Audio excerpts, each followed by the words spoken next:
সর্বশেষ যে জাহান্নাম থেকে মুক্তি পাবে, আল্লাহর কাছে কান্না করবে, আল্লাহ আর কতকাল এই জাহান্নামের আগুনে আপনি আমারে জ্বালাবেন?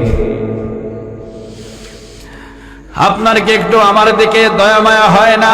জাহান্নাম থেকে মুক্তি করে কি জাহান্নামের গেটের কাছে আমারে নেওয়া যায় না? আল্লাহ রাব্বুল আলামিন বলবেন, ঠিক আছে বান্দা, জাহান্নাম থেকে তুই যখন দোয়া করলি, যা জাহান্নামের দরজা আমি বন্ধ করে দেব। তোকে বাহির করেই জাহান্নামের দরজাটা বন্ধ করে দেবেন কে?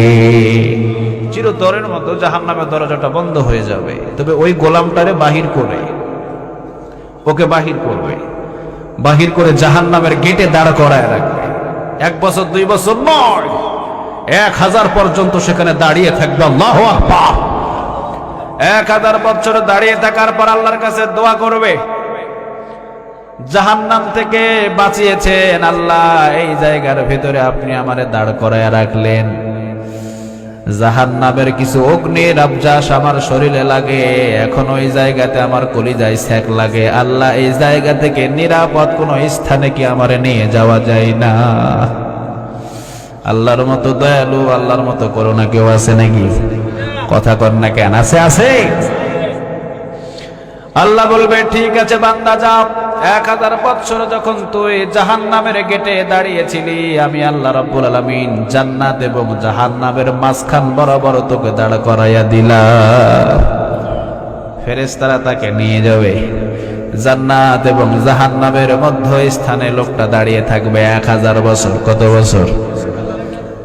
1000 বছর। এরপরে আল্লাহর কাছে দোয়া করবে, আল্লাহ আপনার চাইতে বড় দয়ালু কেউ আছে নাকি? আল্লাহ বলবে, না না, আমার চাইতে বড় দয়ালু আর কেউ নাই। আল্লাহর কাছে বলবে, আল্লাহ আপনার চাইতে করুণা কোন মাবুদ আছে নাকি? আল্লাহ রাব্বুল আলামিন বলবেন, না, আমার চাইতে করুণাওয়ালা মাবুদ আর কেউ নাই। বান্দা বলবে, আল্লাহ তাহলে এই জায়গায় এতদিন দাঁড় করায় রাখলেন কেন? আমারে একটু জান্নাতের দাঁড় করাইয়া দেন, জান্নাতের একটা গেটে দাঁড় করাইয়া দেন, অথবা জান্নাতের একটা বারান্দায় দাঁড় করাইয়া দেন, অথবা জান্নাতের একটা জানালার পাশে দাঁড় করাইয়া দেন। আমি জান্নাত চাই না আপনার কাছে, জান্নাতের নাজ নিয়ামত গুলো 2 চোখটা দিয়ে দেখতে চাই। আল্লাহ বলবে, ঠিক আছে, যা। ফেরেশতাদেরকে অনুমতি দেবে, ফেরেশতারা নিয়ে যাবে জান্নাতের গেটে। সুবহানাল্লাহ বলেন। তবে এই লোকটা কিন্তু আমলদার ছিল না, এই লোকটা আল্লাহর ইবাদত করতো না, এই লোকটা নামাজ তেমন পড়তো না, তবে এই লোকটা বিশ্বাস করতো যে রব একজন আছে। চিল্লা বলেন আল্লাহু আকবার। এই যে বিন্দু মাত্র শুধু ঈমান থাকার কারণে জাহান্নাম থেকে বাঁচায়া তারে জান্নাতে ঢোকাবেন কে? সর্বশেষ ওই লোকটাই জান্নাতে যাবে, জাহান্নাম থেকে মুক্তি পেয়ে জান্নাতে যাবে। এরপর জান্নাতের জানালার পাশে দাঁড়ানোর পর জান্নাতের সব নিয়ামত গুলো দেখতে পাবে না। জানালা দিয়ে কি ঘরের সব সাইড দেখা যায় নাকি? কথা কন না কেন? যাই যাই, এক সাইড দেখা যায়, সব তো নিয়ামত আর দেখা যায় না। এই লোকটা আল্লাহর কাছে দোয়া করবে আবার, আল্লাহ কথা দিলাম, আল্লাহর আপনার কাছে আর কিছু চাইবো না, এইটাই আমার শেষ চাওয়া। আল্লাহ আপনার মতো দয়ালু, আপনার মতো করুণা আর কেউ নাই। আল্লাহ আপনি যেই জানালার পাশে আমারে দাঁড় করিয়েছেন, জান্নাতের তো সব নিয়ামত আমি দেখতে পাই না।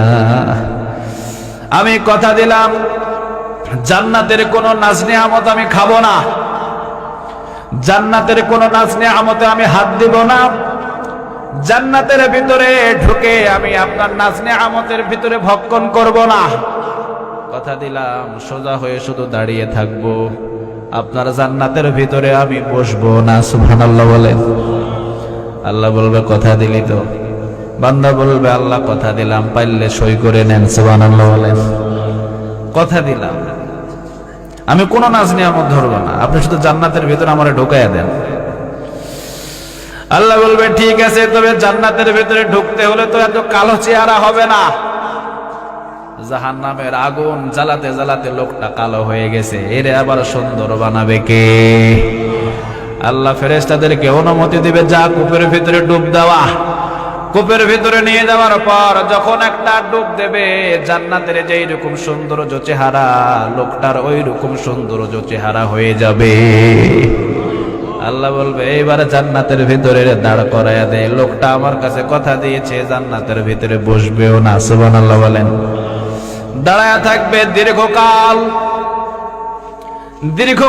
দাঁড়িয়ে থাকার পর আল্লাহর কাছে দোয়া করবে, আল্লাহ কত বান্দাদেরকে কত বড় বড় জান্নাত আপনি তৈরি করে দিয়েছেন, তাদেরকে দিয়ে দিয়েছেন, আমার জন্য কি এই জায়গায় দাঁড় করানোর আপনার ইচ্ছা? আপনার কি ইচ্ছা হয় না এই বান্দারে একটা জান্নাত দিতে?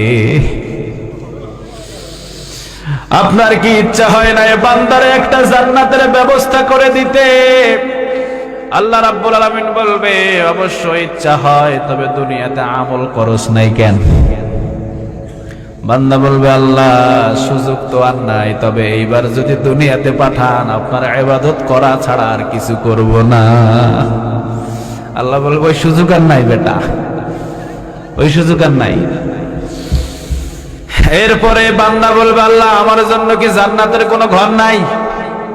শুধু দাঁড় করায় রাখবেন এখানে? আপনি তো রহমান, আপনি তো রহিম, আপনার কাছে তো কোনো অভাব নাই, ঠিক না ভাই? ঠিক।